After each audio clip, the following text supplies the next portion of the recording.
Una de estas Biblias no es como las otras, es diferente de todas las demás. Adivina cuál es diferente de las otras, y así más sabio tú serás.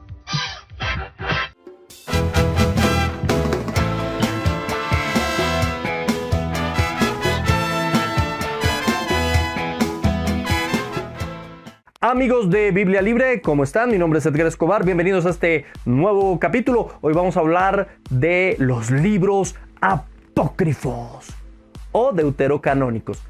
Pero antes de comenzar el tema, quiero decirles que hoy tengo una sorpresa muy especial, así que alrededor de este video voy a decir una serie de claves para la sorpresa que a lo último les voy a revelar cuál es. Así que no se puede perder ni un segundo de este video. Comencemos.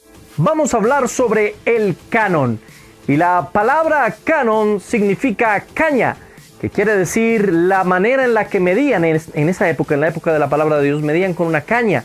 Era como la regla para medir algo, o el metro para medir algo, o los que miden con pies, bueno, como sea. La caña era como se medía, así que cuando hablamos del canon de la Biblia, estamos hablando de la manera en la que medían que un texto fuera inspirado o no fuera inspirado por Dios. Estamos hablando de cómo se sabía que un texto era sagrado. Pero hoy solamente vamos a hablar del Antiguo Testamento. En un próximo capítulo, en un próximo programa, hablaremos del Nuevo Testamento. En mis manos tengo dos de mis Biblias. Una es la Biblia protestante, la otra es mi Biblia católica. Sí. Tengo una Biblia católica. ¡Hereje! No, ¿por qué? Ambas son versiones, traducciones válidas de la Escritura. Yo incluso en algunos lugares he predicado con la... No voy a entrar en esa discusión en este momento, pero sí quiero decirles que entre esta versión Torres Amat y esta Reina Valera revisada del 60, hay una diferencia en el Antiguo Testamento.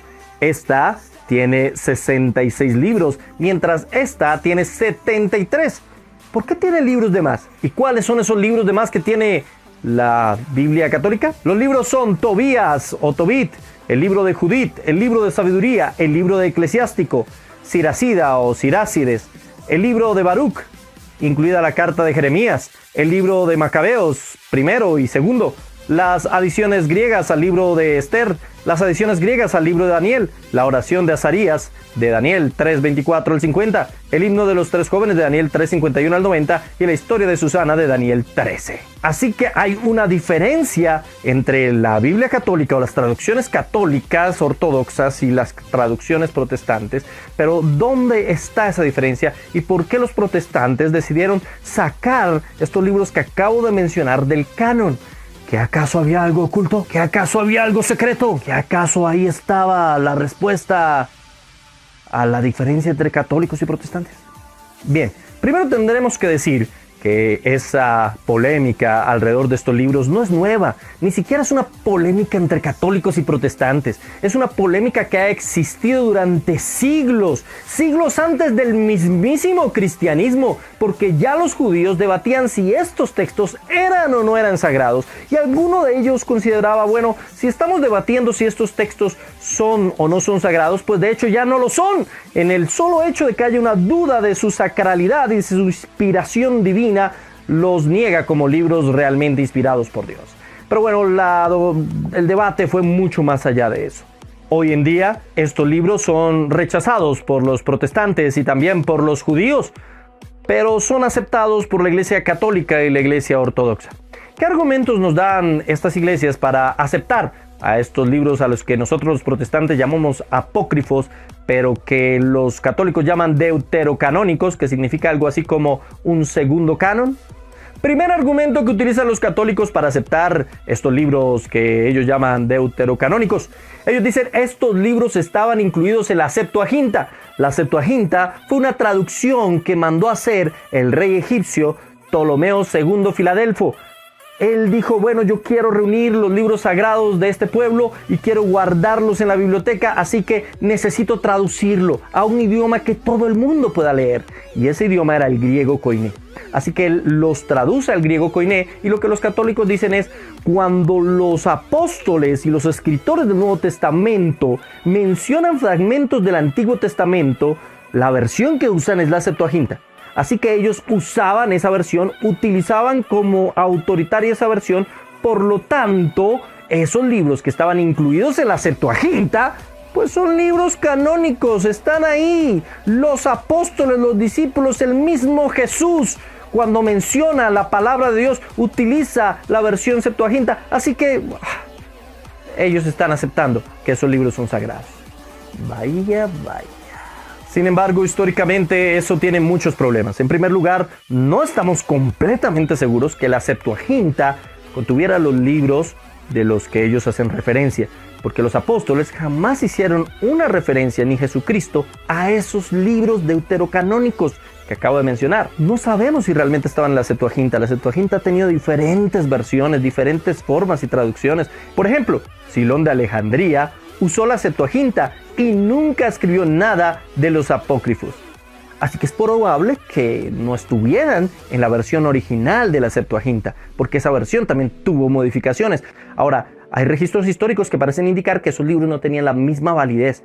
Por ejemplo, miren lo que dice Flavio Josefo: porque no tenemos decenas de miles de libros discordantes y en conflicto, sino solo 22, conteniendo los registros de todos los tiempos, los cuales han sido justamente considerados como divinos. Este historiador judío, Flavio Josefo, nos dice claramente 22. Ahora usted me dice, bueno, pero la Biblia tiene más libros en el Antiguo Testamento.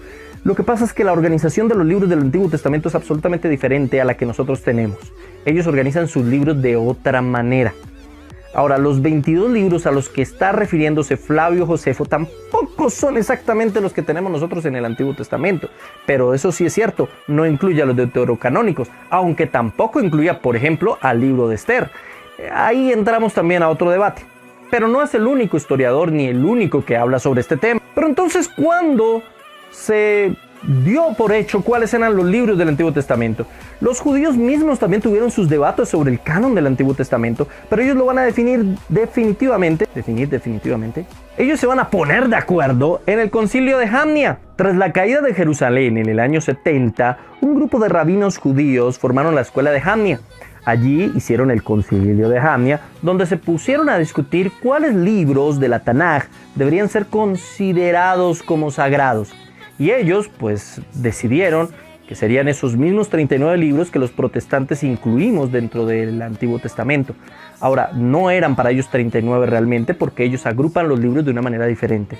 Organizan los profetas en un solo libro, por ejemplo, y organizan los libros históricos también de una manera distinta, tanto así que el último libro del Antiguo Testamento para ellos no es Malaquías como para nosotros, sino la segunda de Crónicas. Rufino, en su comentario al Credo de los Apóstoles, da luego del Concilio de Cartago del 397, una lista de libros del Antiguo Testamento que corresponde exactamente con el canon hebreo.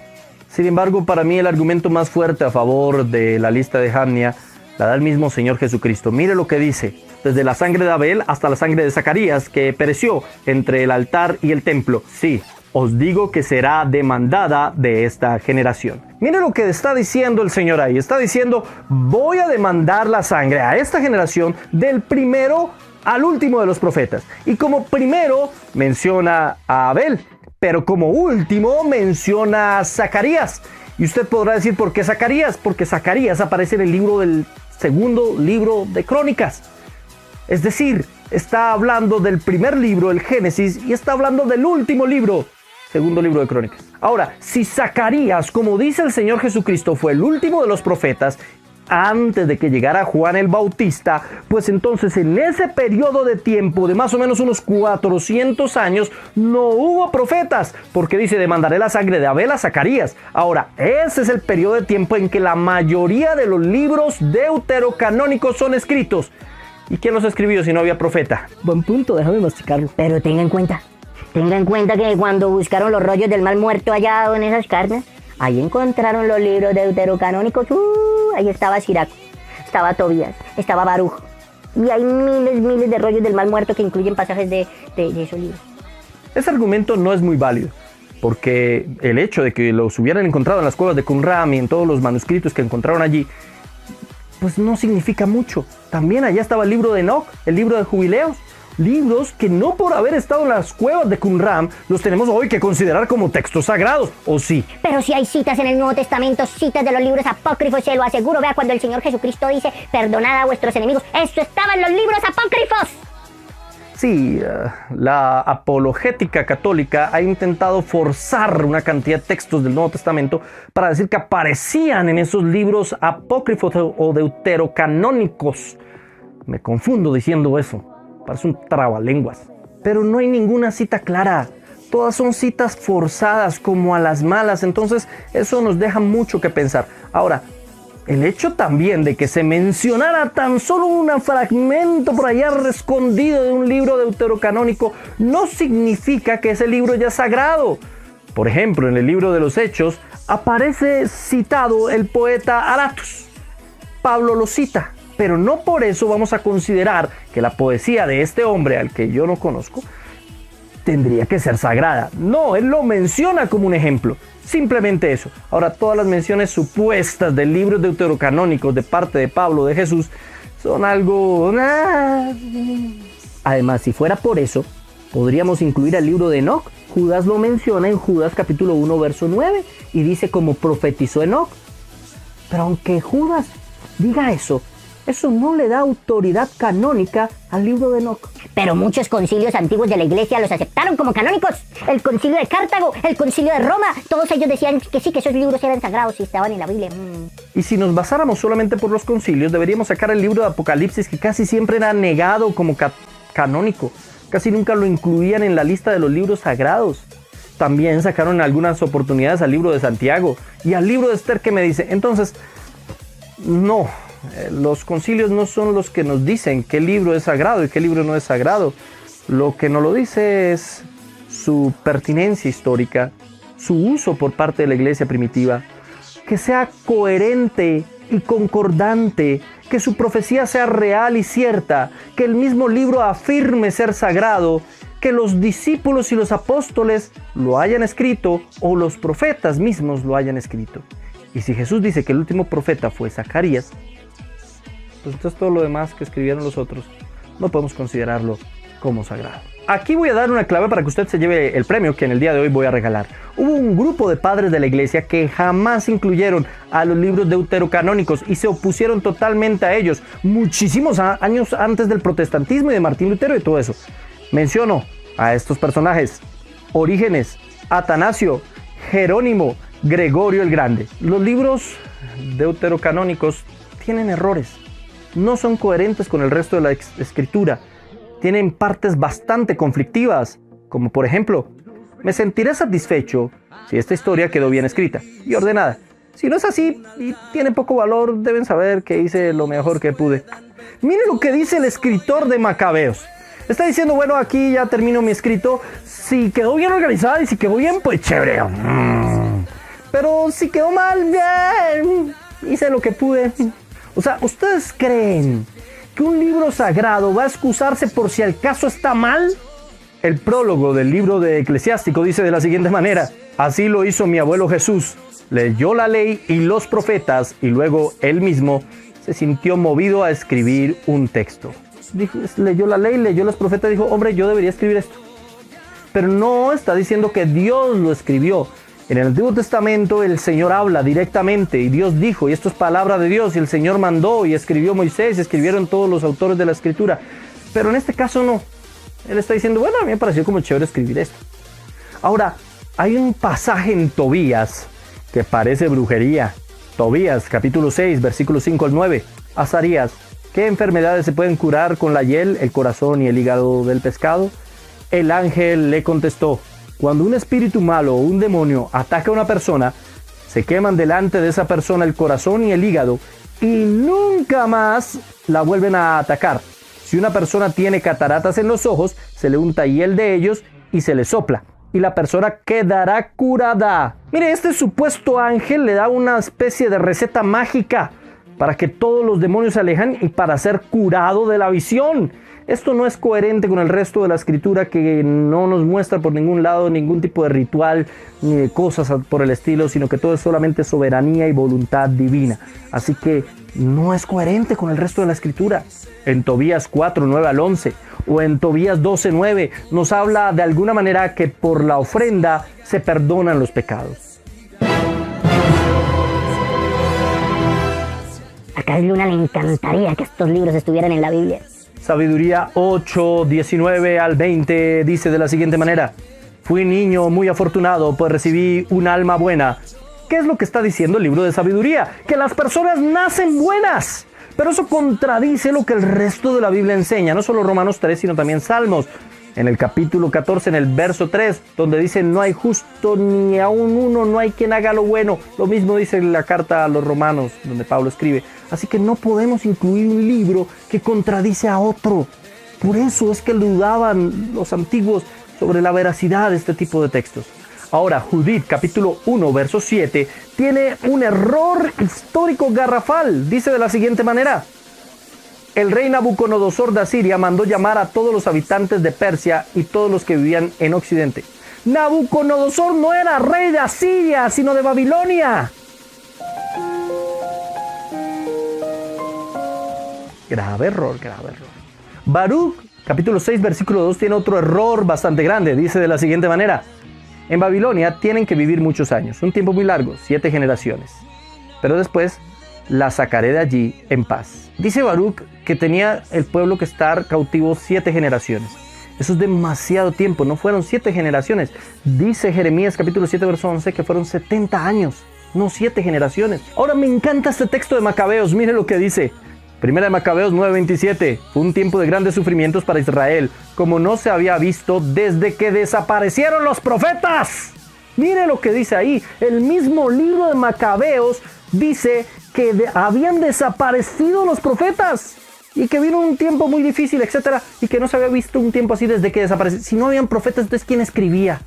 Ay Dios, el mismo libro de Macabeos está diciendo esto no es palabra de Dios. Y así podría seguir con una cantidad de errores y de contradicciones, pero no con esto quiero satanizar los libros deuterocanónicos.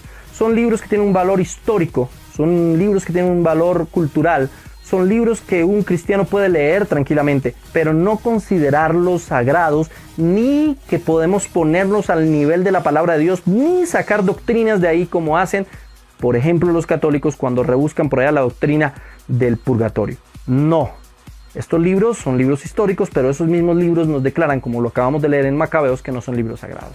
Bueno amigos de Biblia Libre, ahora sí les tengo la sorpresa, una sorpresa maravillosa. Aquí está la Biblia Jesús que nos manda Editorial Vida. Una Biblia maravillosa, tiene contribuciones de Giglio, Max Lucado, John Piper, Ravi Zacharias, Randy Arcon, etc. Una nueva versión maravillosa, la Biblia Jesús, donde se traza de Génesis, Apocalipsis a Jesús a través de toda la escritura. Es maravillosa, recién salidita del horno. Me han escrito de varios países diciendo: en mi país no está, no la encuentro, no está en las librerías. Pues acá la tengo.